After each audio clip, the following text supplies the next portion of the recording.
Hey, and welcome back to another episode of East County Voices. Well, there's only two of us tonight so far. How you doing there, Hey, Frank?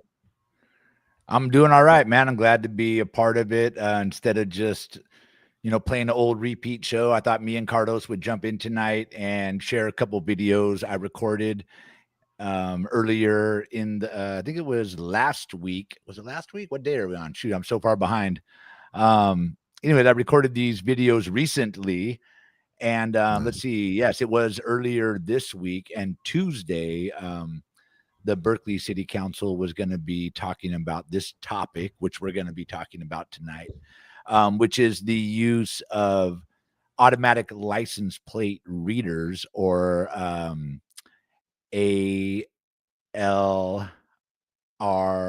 PR, something like that, automatic license plate readers. Anyways, and the information they gather and a surveillance company, it's called Flock, Flock, and they collect that data. And what the police say they do with the data is they solve crimes, they track down stolen cars. Oops, let me turn that down. And, it's a crime fighting technique. But what other folks are saying is that they're sharing more than just your license plate and they're not really solving a lot of crimes. And what they are doing is tracking people, and they do that through a network of hundreds or even thousands of cameras, depending on how far you go. And they could basically see what kind of car you have. They could talk about dents and dings, stickers on your car, broken windshield, missing mirror, anything like that. So they gather a lot more than license plate information. And what has come out in recent news is that Oakland has, at least on one documented occasion, let ICE look into some of their videos from a highway patrol officer through the Flock system.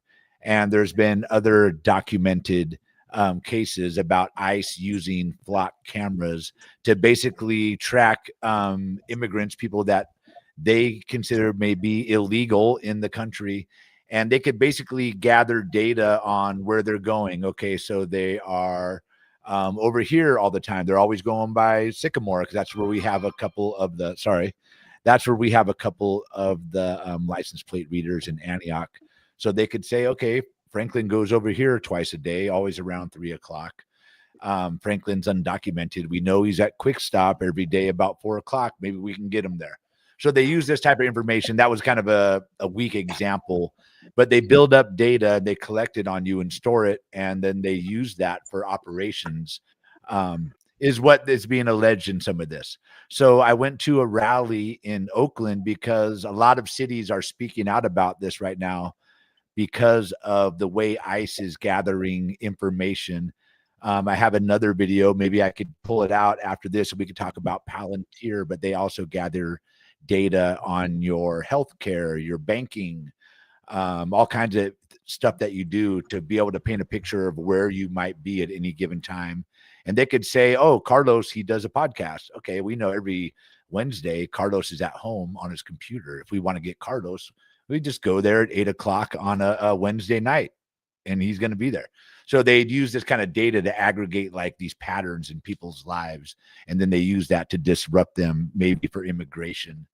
And a real quick stretch. But in Palestine, they use the same systems, but Israel is using them to target people not for deportation, but they actually kill them with missile strikes. And we're one flick of a switch away from that information being turned like that here. But that's Palantir, and this is Flock. But so unless you guys want to say hi real quick and check in, and I know Mary has joined. Hey, Mary, how you doing? I'm good. Thanks, Franklin. How you doing? Good, good. I was just telling folks that I attended this rally the other day, and I was very interested in what they are saying about this information that they gather. And I will warn some folks that in the first video, they do say the F word. No. Yes, the F word is in the video. So we were on the internet. We are okay. I did take it out for the radio. This did air on my radio show last week. And yeah, it's just very interesting on what folks are doing to to combat the information about what license plate readers really do. Are they solving crimes? How much percentage of crimes do they solve? For how much information they gather? Is ICE getting it? There's all these questions about it. So you want to hit that would make a lot of sense, because I think it's can I just talk for a second about the license reader? It's kind of those things that they put there, a tool, like they did with the Second Amendment, where they didn't see the potential problems of it coming to attrition. And I think that that's what we're experiencing now with ICE. So I'm really excited to hear about your rally and learn more about that. Yeah. So Carlos, if you want to play, we could mute ourselves, and then Carlos, you could play the Stop Flock rally.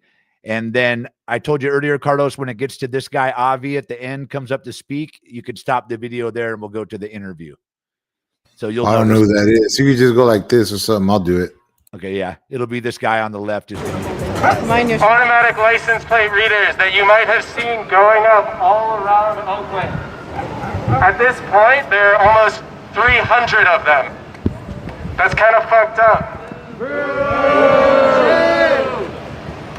These cameras aren't just going up in Oakland, they're going up all over the country. And it might seem a little silly for people why we're masked up, why we dress like this sometimes. But the unfortunate reality is that surveillance and surveillance technologies are massively proliferating all over the country. Recently, it was just shown that Paragon was contracted to ICE, which is a technology which can break encrypted messaging systems on phones. We also are probably all familiar with the Palantir. Palantir is actively trying to, another Israeli technology, which is actively trying to map American citizens so that they can provide that data to law enforcement agencies and criminalize individuals. We expect this from Trump. I'm pretty sure everyone knows we can expect this from Trump. But what's really disheartening is to see when progressives or ostensibly progressive politicians in Oakland and all around California pretend that they care about immigrant rights, but then actively participate in putting up surveillance technologies which we know are used to track immigrants. One of the technologies that we're talking about today specifically are automatic license plate readers. These automatic license plate readers from Flock specifically are used and known to be used in tracking immigrants. There are reports from the ACLU in 2019, 2021 that one of the major ways of tracking immigrants is through these automatic license plate readers, which are collecting data not only on so-called criminals, but every single individual who is out in public. That's also kind of fucked up. What we're here today to do is to talk to the Privacy Advisory Commission, but also to talk to our neighbors, the businesses that are supporting Flock cameras under the guise of public safety. One of the things that we constantly hear in Oakland is that Oakland is going through a crime wave. This fear-mongering is nonsense. We know right now that due to ceasefire, the ceasefire initiative that just recently got refunded, crime is down 29%. Violent crime specifically is down 29% from last year, right?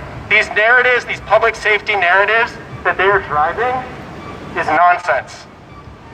What they are doing is they are collecting data on individuals in an attempt to track people, to suppress free speech, and to gain individual and personal profit. Because these companies, Flock, aren't just giving their data to law enforcement, they're giving that data to private data brokers, and they're using it to improve their own technology. The Privacy Advisory Commission, which is the body that is organizing right now inside, is only one avenue that we recommend people pursue to push back against the massive proliferation of surveillance state in Oakland. You can also call City Council, who is at the end of the day, the people who are going to vote on this, but you can also get to know the business owners who are pushing these kinds of technologies. In particular, bid districts like Kono, Temescal, all around are the ones who are driving this crime wave narrative because they need to put up these surveillance technologies in order to ensure that their private property is maintained as their own. This is part of not just a criminalization, but as a privatization technique. Talking to your neighbors, going to neighborhood assemblies, developing connections and bonds of care is one of the important ways that we can start to erode the state's control over us. So when you're thinking today and talking today to the Privacy Advisory Commission, don't just think about the ways that the state can take away your rights or give you rights. Think about the ways that you can take control of those yourself. These cameras have gone up illegally, and we know this because there's now a House investigation into whether they violate your Fourth Amendment rights. But think about what it means to take into your own hands the responsibility to uphold and take care of yourself and your neighbors. Fuck flock! Fuck flock! Fuck flock! Hell yeah. Go inside right now if you want to give public comment, but we'll also be hanging out here. We have paint guns if you want to shoot the puppets. It's kind of fun. But yeah, thank you all for showing up. Does any of the other people who are here today want to plug their groups, speak about any other initiatives?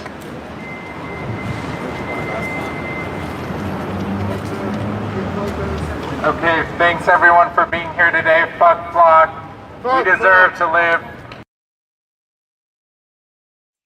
I think this is a good spot to stop that one because that's Avi coming up to speak. And if we could roll the Avi video, he's going to get into detail more about what Flock is and how they use it and some examples of what has happened. And then we'll know a little bit more. And I'm looking for my other video in case we do have time to play it in the background. So let's hit the interview with Avi and then we'll... All right, Free Will and Franklin here, KPFA Radio, First Voice Media. And we are outside the Oakland City Council where there's a meeting going on of I can have my guest explain what the meeting is. But they're here to talk about Flock and the automatic license plate readers and the revelations that people are realizing that Flock is sharing license plate information and apparently far more data with ICE and other organizations. And that data can be what I'm learning, stickers on your car, dents, the color, make and model. But let me introduce my guest here or have him introduce himself and we'll talk more about that. Yeah, just introduce yourself and your organization. Yeah, absolutely. My name's Avi and I'm working with Berkeley Cop Watch. All right, so Flock, what is Flock? Because I don't even think people know who they are or what they do. So yeah, who are they and what do they do?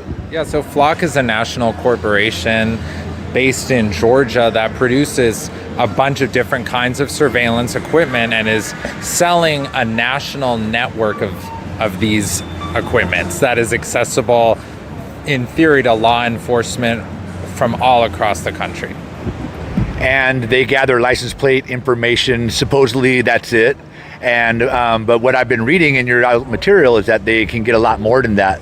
Talk about what else Flock gathers, and also reading your information here. Does that data actually lead to police activity and arrests? Yeah. So Flock is best known for these automatic license plate readers, but they also make stationary cameras that are equipped with artificial intelligence powered systems that can detect people's movements and record suspicious movement and a bunch of other creepy surveillance technologies. And can you remind me the second part of that question? Yeah, so when they get all this information, the idea is that they're solving crimes, they're tracking people down, criminals, and they're recovering stolen vehicles. But what is the actual percentage of information that leads to vehicle recovery, crime solving? Yeah, so it's hard to answer that question exactly because cops are really bad at keeping and publicizing data about themselves, usually because it looks really bad. There's a good criminological study done in Piedmont that shows very, very weak correlations between how much data ALPRs are getting and how many, in this case, car thefts are actually being stopped. So what data we have says Flock isn't Flock's ALPRs aren't a very effective tool for stopping crime. And so what is the danger with gathering this data? How do they share it with ICE? What can ICE do with it? And I also saw a story that it could be used to track folks with that are seeking abortions in some states that it's illegal. There was a story that you all linked to, or maybe not you guys, but the flyer over here, that talked about a woman was tracked through Flock through 80,000 plus cameras and videos to find out that she might have went out of state for an abortion. So talk about what ICE can do or other law enforcement can do with the information. Yeah, so if you think about having tens of thousands of cameras detecting license plates 24/7 all over the country, what can you do with that? Well, you can find out where someone is going, how often they go there, when in the day they go there, and who they are. And you can use that information to execute, let's say, a deportation raid. The government knows that they have a license plate associated with someone they want to get, whether that's an undocumented person or a citizen whose political speech they don't like. They can use this network to find out where they're likely to get them. In the case that you mentioned in Illinois, a woman in Texas who self-administered an abortion drove from Texas, where abortion is now effectively illegal, to Illinois, and she was tracked all the way there by a Texas sheriff. So that's the power of this kind of massive surveillance system. And tonight we're out here in Oakland. People are going to give public comment at this technology board or whatever it is. And you are working in Berkeley. So talk about what happens in Berkeley. Maybe you could throw out where some of the license plate readers are and what you're all doing in Berkeley to organize and when you'll be back in Berkeley. Absolutely. So you can find out where license plate readers in Berkeley, or honestly anywhere, are located using a website called DFlock. So I really encourage folks to go to DFlock. There's a map. It's not 100% accurate, but it contains a lot of info about where these ALPRs are. What's happening in Berkeley? So right now we're fighting an expansion of Berkeley's existing contract with Flock. So they want to add 16 new cameras at great expense. These aren't actually the license plate readers. They're the AI equipped, we're tracking people moving through parking lots and on public streets kind of cameras, but the principle is the same. And Berkeley City Council is voting on this issue on September 9th. And so we're holding a rally at 5 p.m., Berkeley Cop Watch and a lot of allied groups, to say, no, actually, we deserve to live and work in our communities without being constantly surveilled. Our immigrant communities deserve to live in peace and not feel threatened by this disgusting administration's crackdown. And activists in our communities deserve to go about their business without fear that they're going to be put in harm's way because their political speech is now, condemned. So that's what we're trying to fight. Okay, and remind folks again where they can get information about Flock and how they could learn what's going on. Absolutely. I'm just going We'll give him a second to look it up. Yeah, and you're listening here to KPFA Radio, and you're listening to the show Full Circle. We're on every Friday at 7 p.m. Yeah, so where can folks get more information? Yeah, so a good place to start is a tiny URL. tinyurl.com/no data for ICE. And that's going to point you to like a hub for organizing around this issue in Berkeley. You can also go to Berkeley Cop Watch, our website, berkeleycopwatch.com, to learn more about what's going on. All right, well, thank you very much for speaking with us today. Cool. Thanks, I appreciate it. All right. Well, there's a little more information about what happened. I know I that got questions, Frank. I don't know if I can answer them, but that was a little bit old because Berkeley City Council was yesterday, so the little information I was a little bit old on that part. But I did want him to mention some of the stuff where they were in Berkeley, that they're getting 16 more. And there's a great cost to it. He didn't mention it, but it's in the hundreds of thousands or even millions of dollars. So Go my ahead. question is, how did it go down at city council? I mean, is there a link where we can watch that piece of it to see what they decided to do? Yes, I have not watched the Berkeley City Council, but it was last night and they were there yesterday. So I didn't get an update today. I was working on other things. But yeah, this was just a couple of days old here. And the Berkeley City Council did happen yesterday. It's probably on YouTube or at least the Berkeley City Council website. Okay.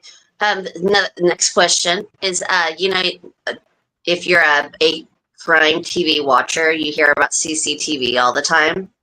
And everybody's like, get the footage on that, get the footage on that. Is ICE getting access to those things as well, like surveillance cameras on the outside of gas stations, or the bank ATM machine? I mean, are all of those things being accessed? Geez, my voice is all crazy.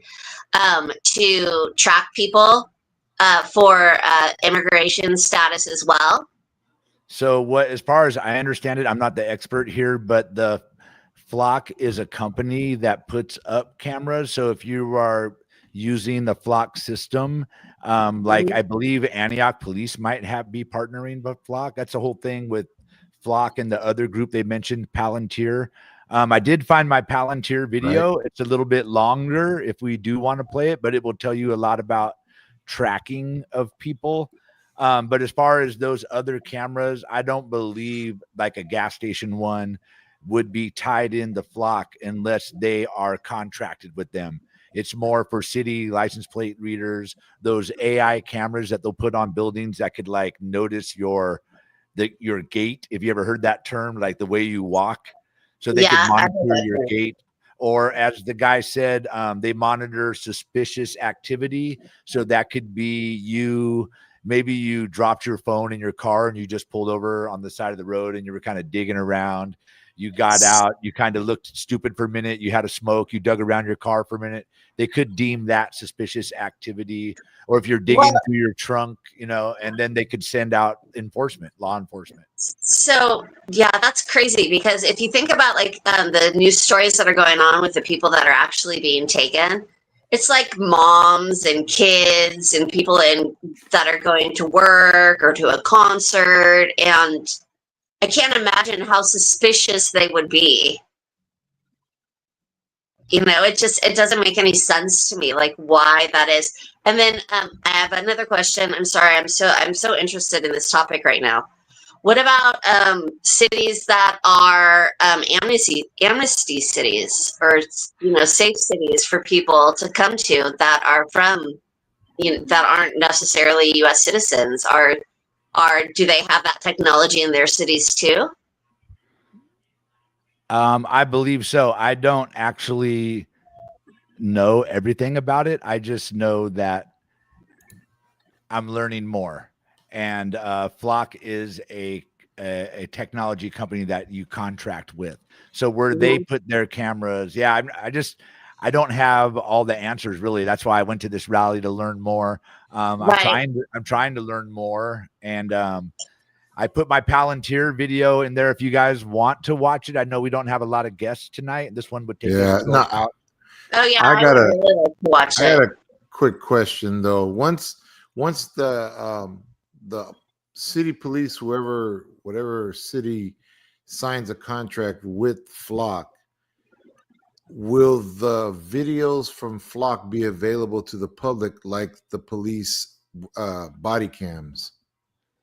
If there was a crime or something, you might be able to ask for a what is that called when you do a request for information, a FOIA, like a Freedom FOIA Information Act request. Yeah, you'd have to request it or do an evidence request or something like that if the crime was, like a high profile crime, or maybe someone broke into your car or something like that. But otherwise, it's mainly for their use only. And what I'm also understanding is that sometimes the police don't even know that Flock is letting ICE access the data because it's such a system thing that they don't really have control over.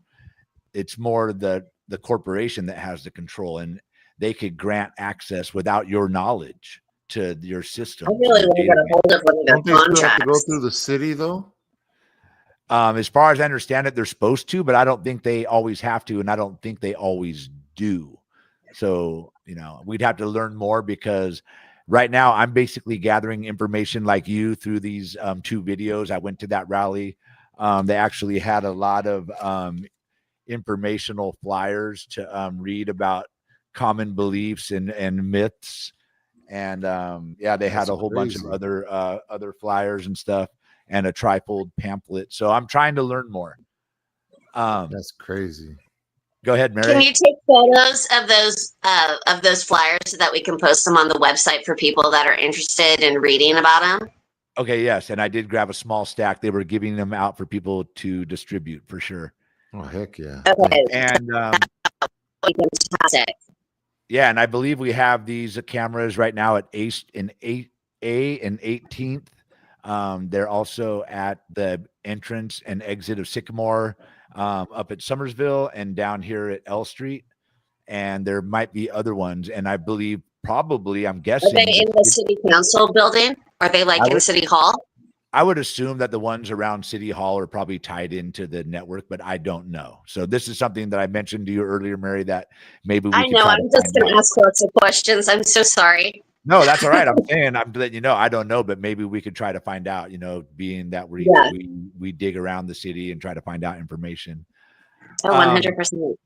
But let me introduce this other video if you guys don't mind checking it out. It's about Palantir, which is another data gathering system. But what they use is bank records, internet, like your Google searches, all the information they can get like that, medical history. And they do the same thing to track where you are, and they aggregate that information and develop patterns of like every day I go get my coffee over here. I go do this. I feed the cats by the neighbor's house, cell phone data, all that stuff. And the lady that I interviewed, the woman I interviewed was Katie Na. And she works with the organization called Stop Billionaire Summer. So if you guys want to check this video out, let's hit that video, the one that says Katie Na. Right. We had a question real quick too there. Yeah. You see it? No, they're all over the country. All right. Press and play. All right. Free Will and Franklin coming back at you at KPFA Radio and First Voice Media. And tonight to catch up on what's happening with these technology-based companies that are working hand in glove with ICE and governments to track and monitor our movements, where we are any given moment, and how they could strike either by an arrest or move in, or as we're going to learn, it could be a missile strike someday, the way that these organizations track you.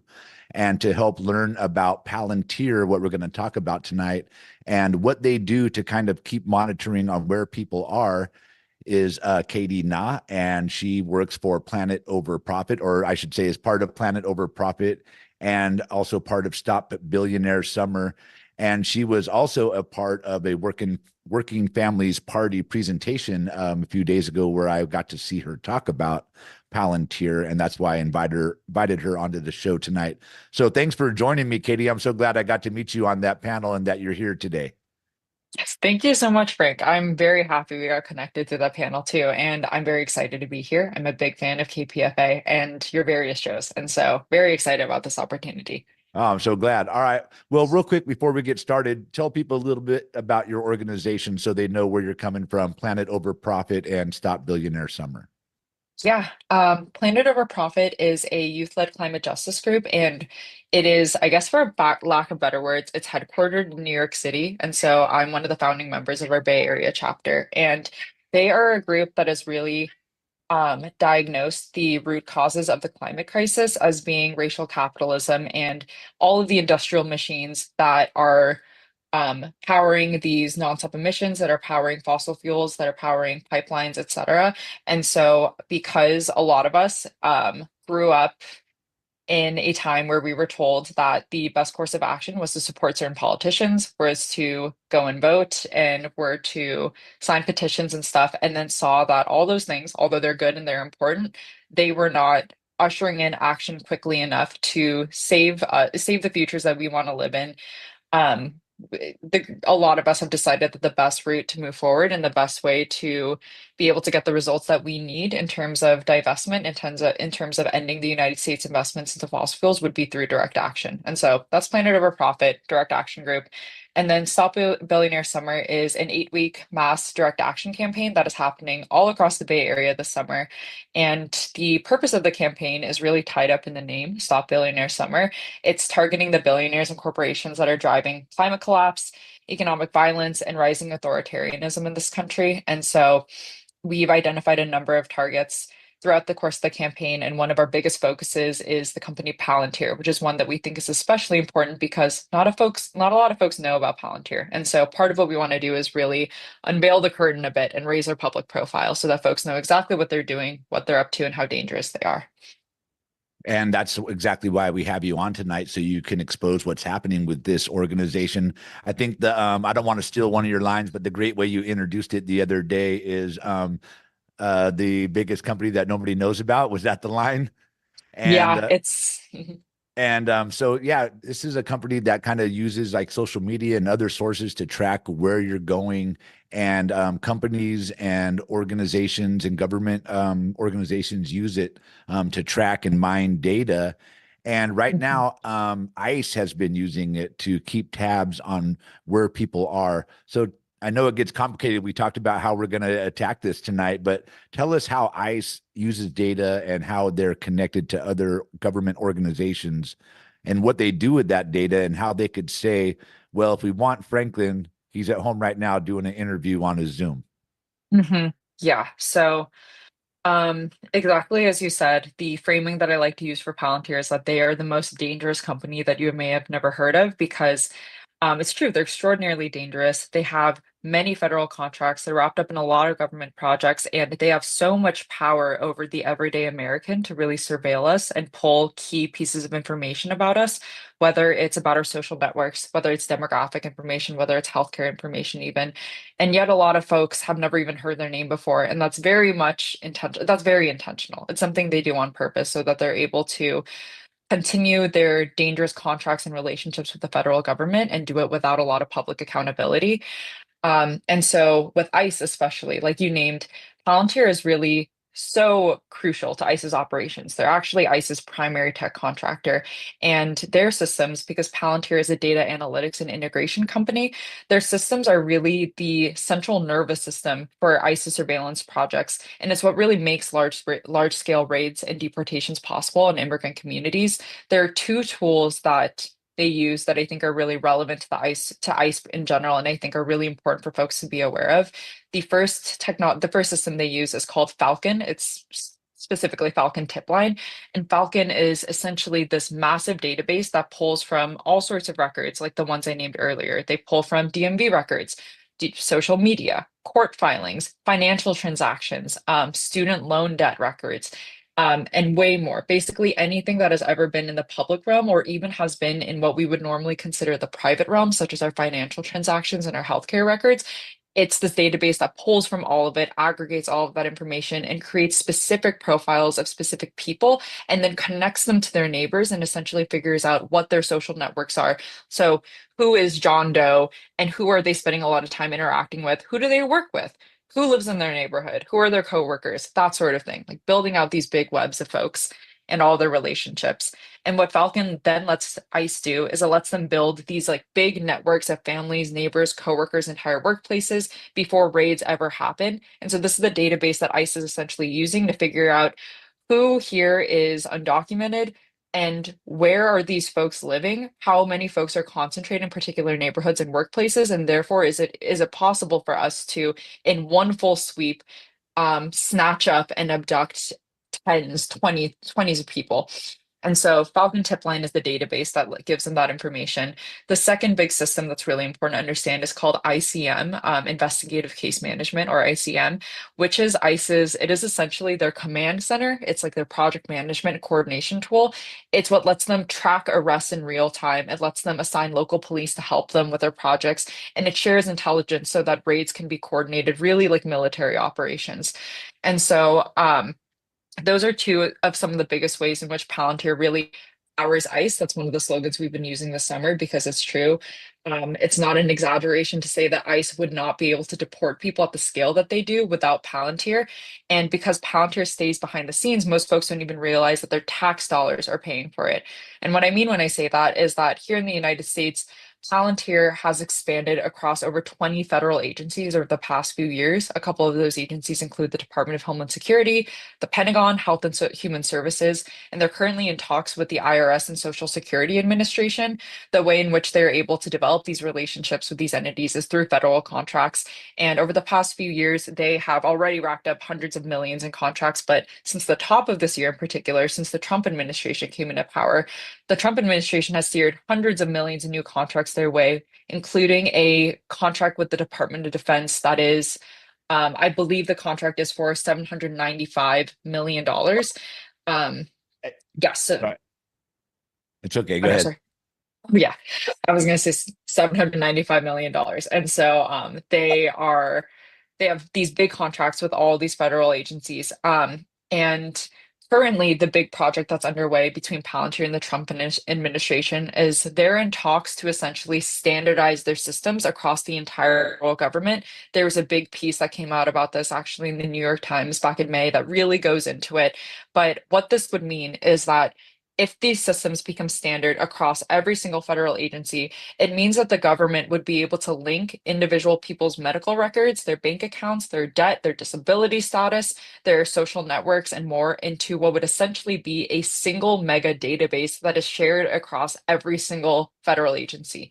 And so privacy advocates are warning and are getting really alarmed about how this would let Trump or any future United States administration track and punish well, it would let them track anyone, essentially. It would let them track people with unprecedented precision and be able to pull up just with one click of a finger an entire profile, mapping out their entire social networks, their entire histories, their entire digital footprint, even, and their entire physical footprint also in terms of like anywhere they've ever lived, where they currently live.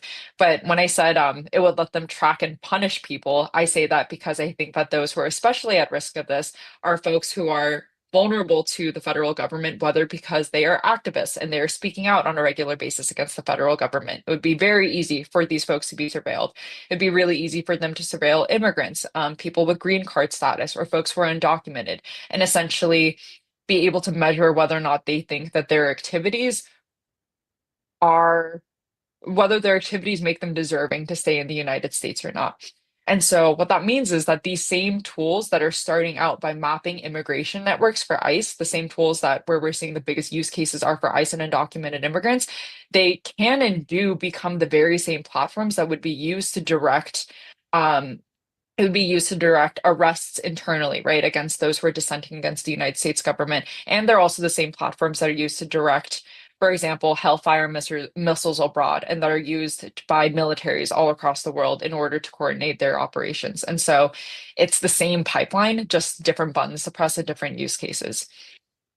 Well, let's talk about that, because you were just starting to lead into that, what other governments do, because what you're saying sounds like a lot like things that we might have heard of, like the AI system Lavender and Where's Daddy, the ones that Israel was using basically to create this database of who they thought might be somehow 6 degrees connected to Hamas or something, map out their networks, and then target the people that they wanted to with these AI and analytics at home or at the hospital, wherever they thought they might be at the time, using their cell phone data, all the stuff you talked about.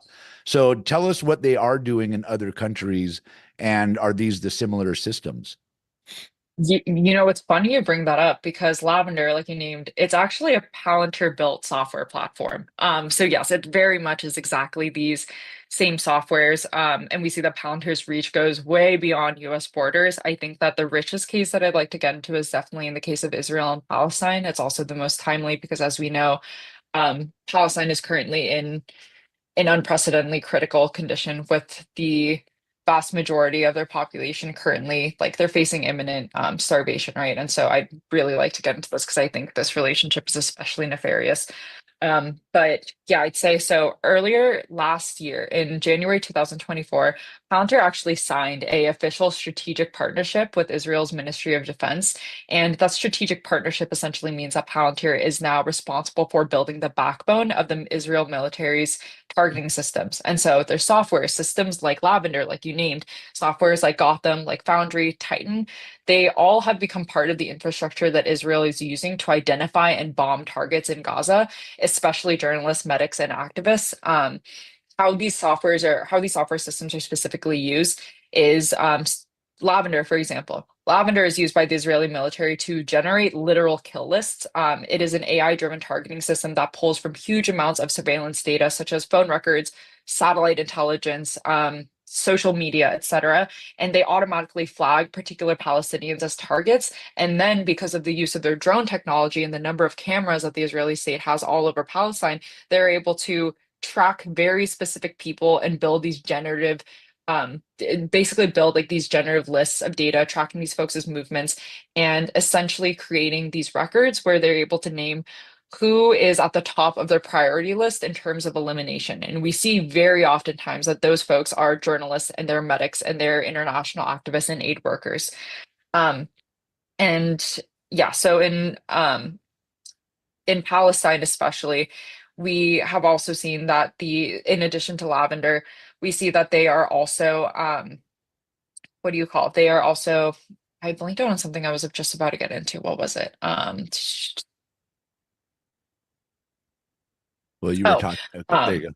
yes, I just remembered. I was going to say, and then some of their other systems that I just mentioned, like Gotham and Foundry, what those systems do is that they are essentially systems that are working closely with weapons. So they're in the back end with these weapons, automated weapons that Israeli soldiers are able to use to rubber stamp targets without verifying whether or not they are actually civilians, right? It basically lets them put this like blanket target over anyone that they're considering an enemy and like flagging them as being an enemy.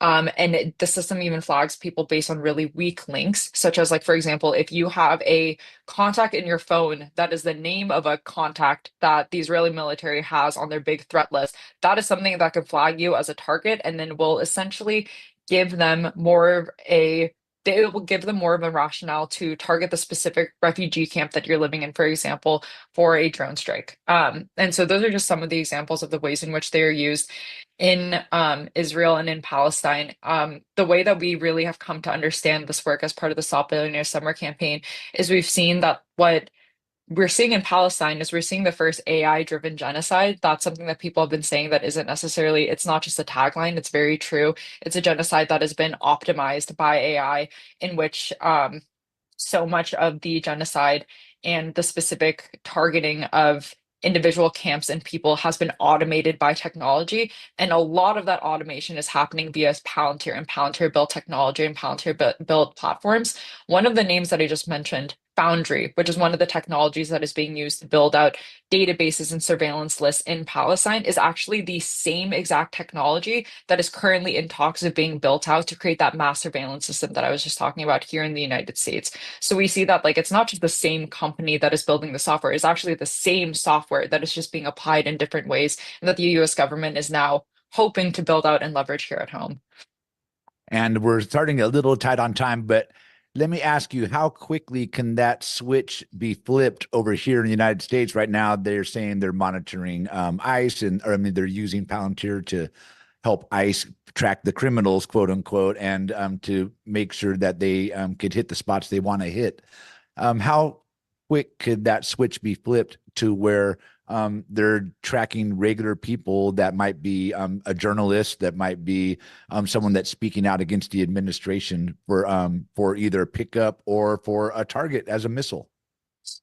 It's a great question with a scary answer, unfortunately. The truth of the matter is that this technology could be used in the United States almost immediately. There's a couple of key reasons for this. I'll get into three of them really quickly that I can think of. The first reason for that is that Palantir, like I've said before, they already work with basically every single major United States agency. They have deep, long-term contracts and relationships with key federal bodies that would be most likely to carry out these types of raids, these types of ambushes of people, these types of interrogations, right? So ICE, the Department of Homeland Security, the FBI, they have deep relationships with them. ICE, or not ICE, Palantir is also, their technology is also used. We've talked a lot about how they're used at the federal level, but they're also really heavily utilized at the local level. So a lot of local police departments.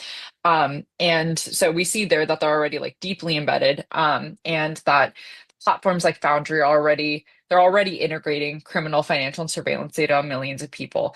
The second big reason why this could happen almost immediately is that the legal and technical infrastructure is unfortunately already here. Some of the, like I said, Palantir works really heavily with a lot of local police departments. And what that means is that there are predictive policing tools that Palantir already is selling to the United States. One of those platforms, Gotham, like I mentioned earlier, another one is called Mega Constellation. These platforms function really similarly to Lavender, which we were talking about earlier, by flagging risky people or neighborhoods by using aggregated surveillance data. And there's essentially no federal law stopping AI-driven targeting in policing or in national security, so long as it's framed as counterterrorism work or the work of public safety, which we see as a really long MO in the United States. And third, they wouldn't need to build any new systems, right? They already have these systems. So Lavender is just an AI layer that is built on Palantir's existing data pipelines. That same infrastructure, those same existing data pipelines is already used in the US across, like I said, over 20 federal agencies. And so the technology is already here, and the barrier to this technology being utilized and deployed against Americans isn't capability, but it's actually just political will. If the government wanted to scale up automated targeting for things like deportations and policing or counterterrorism projects against activists, they could deploy something like this in weeks to months, definitely not years. Wow, definitely a scary thought. And we know it's already here just by the way it's happening. And well, we're going to pretty much get ready to wrap up here. We didn't even get into the billionaires who are part of this. Throw out their names real quick so we know who's behind this. Peter Thiel and Alex Karp, they have a lot of money to be made off of these contracts. They're very stable sources of revenue for them. And just like people say that war is profitable and makes money, remember deportations, genocide, surveillance, that makes a lot of money also. And these and the private prison detention camps and the concentration Absolutely. camps, everybody. Mhm. All right. Well, I'm going to let you wrap up on a question we talked about earlier. To Mhm. all our KPFA listeners out here, we are raising funds tonight, and I could stop it right here because although she has a great answer to my question, which is why is it important to support independent media and community radio such as us? I don't know. Maybe I should let it play. You guys want to hear why it's important? Because that would include us. I think East County Voices, and I think she has a great answer. So let me I think we need to listen to the end. Yeah, let's let her wrap up with why it's important. My mistake. Hold on. Yeah, no good. And Katie, you're a big believer in public radio and independent media. Before we head out, tell our listeners why it's important that they not only do 20 for 20 for Franklin tonight, but why is it important to support public radio, independent media? I would say the answers to that question, why it's so important that we're supporting independent media and independent radio, is this conversation that you and I are having right now. Because companies like Palantir, how they thrive is really by operating in the shadows. They don't get the kind of mainstream coverage that like Tesla or Meta does in the New York Times maybe once a month because so many people are talking about it, right? Palantir is able to get away with what it does because the mainstream media says just isn't interesting enough. Not enough people are going to click onto this, therefore we don't see the value of it. That's why you're not going to see a long form interview like the one you and I just had somewhere like that. It's most people have no idea that their tax dollars are fueling something like Palantir in the first place. You would think that that would be enough for the New York Times to cover it, but honestly, it usually isn't. And that essentially means that independent media, public radio, they're some of the only places that are willing to cover this honestly. And they're naming naming people like Peter Thiel and Alex Karp that are having people like me on to help connect the dots, giving organizers like me a platform to be able to tell the truth and make these issues visible. And so supporting outlets like this that are independent, that don't have financial ties to billionaires, and are just in this to be able to tell the truth and give the public the important information they need, it's absolutely crucial, especially in times like this. So do 20 for 20 for Frank tonight. All right, Katie. And then lastly, before we go, how could people follow Stop Billionaire Summer?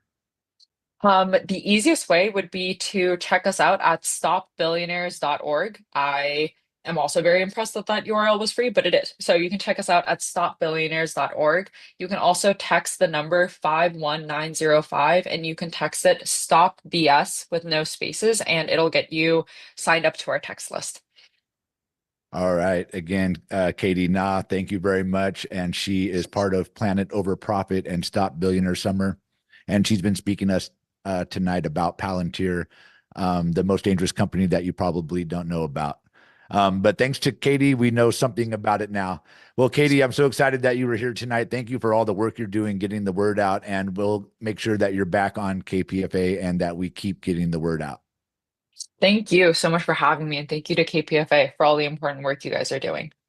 All right. Frank, that was intense. That made me feel like we were living in like a sci-fi novel or something. That's hella crazy.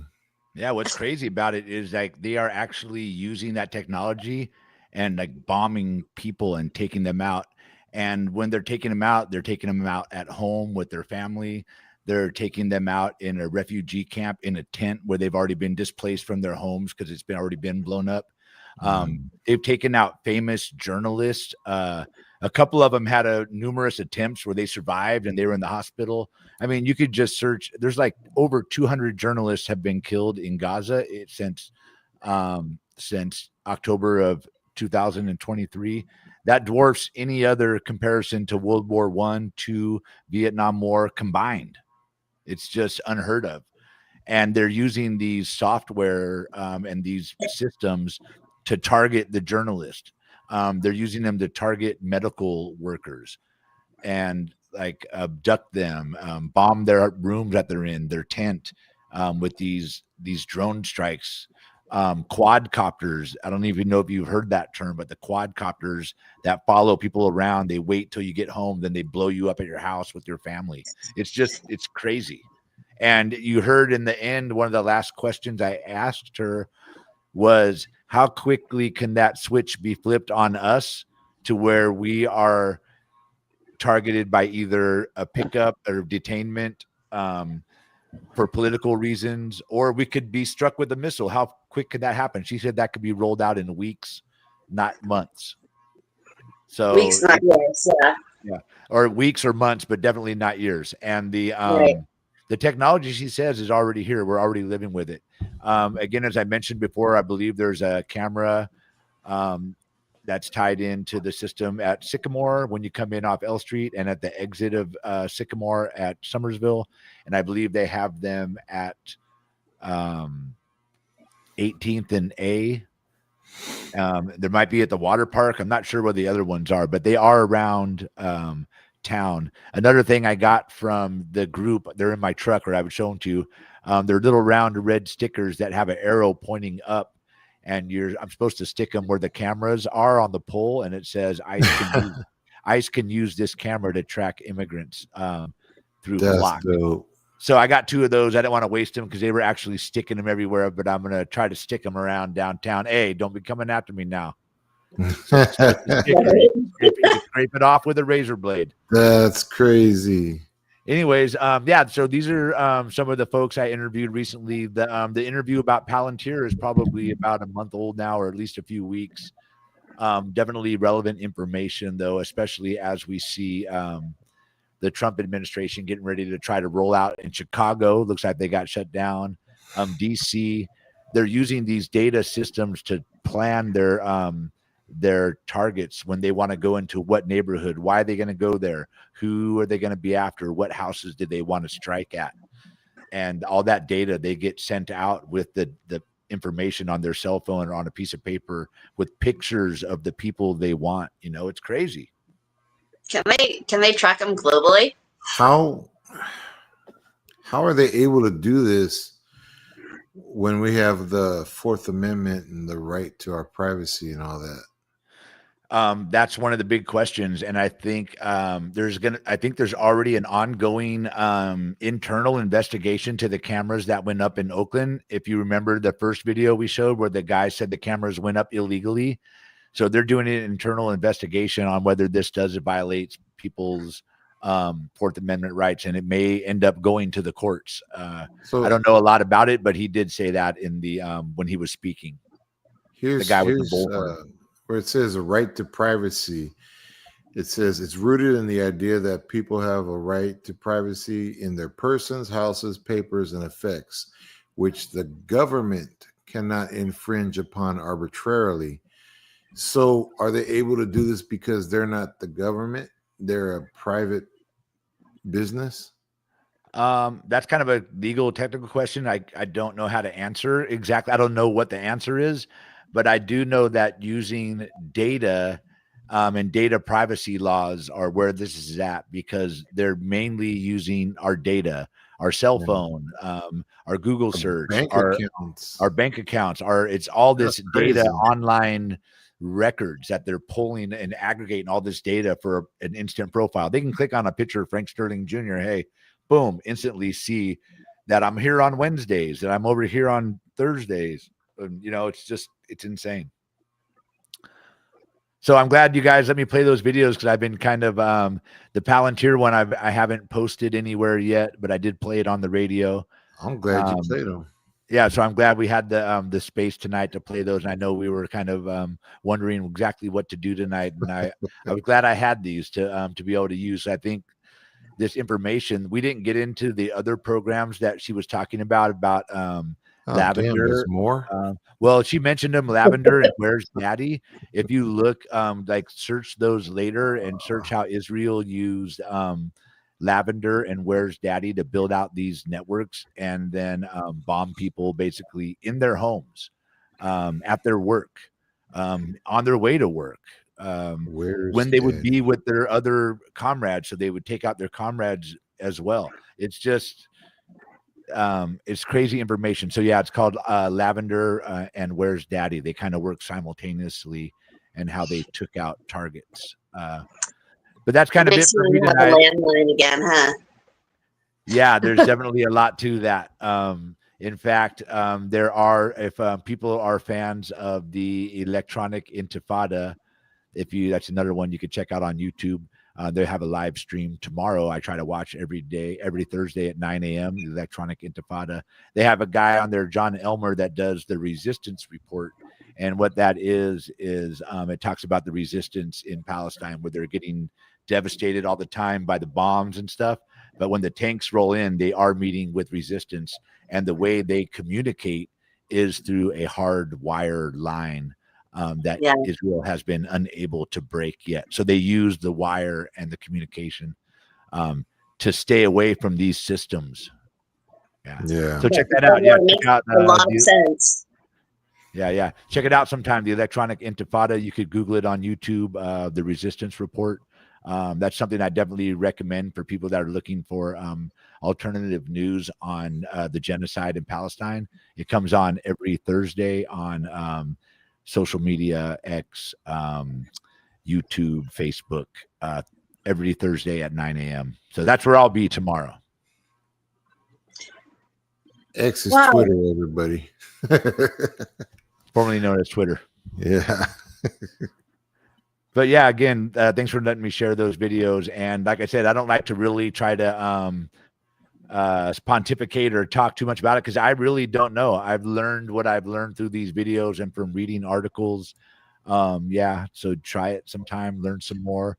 But sharing this, everybody's got an idea of where to go search now, and then that young lady gave a website, the young man did, huh?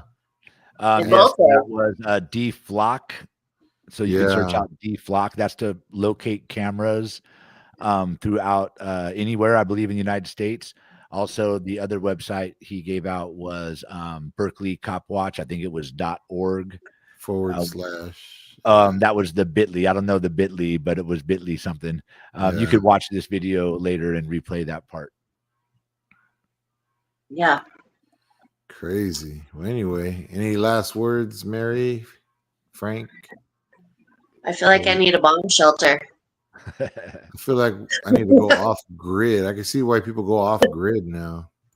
Yeah. Yeah, it's crazy. And if you guys, last thing I guess I would say, if you guys saw that Israel bombed Dohar, Qatar the other day, or was it yesterday or today, trying to take out the Hamas leadership that was there to negotiate a ceasefire. What I have heard in some of the stories, allegedly, I haven't proven it to myself, but that the negotiators stepped out to go pray at the sunset. And when they did, they left their cell phones in the meeting room. So when they targeted for the missile strikes, they targeted where their cell phones were, and they were way over in a whole nother area, in an area to pray. Dang. So, hey, that's just what I've heard, because they left their cell phones behind and they used the cell phones to target. And that's how my daughter used to sneak out too. She'd leave it somewhere where she's supposed to be Hey. and then go where she wanted to. My daughter too. Yeah. Shout Always a way Bruno. around it. Oh, it's terrifying. Well, Frank, I'm so happy that you had those videos and got to save our show tonight, because those are definitely voices that need to be heard. And I know I'll be sharing this with my audiences. And Good. wow, All right. this is just wow. All right. Yeah, Well, I thanks, guess we'll everybody. I sleep good appreciate it. tonight knowing this information. All You right.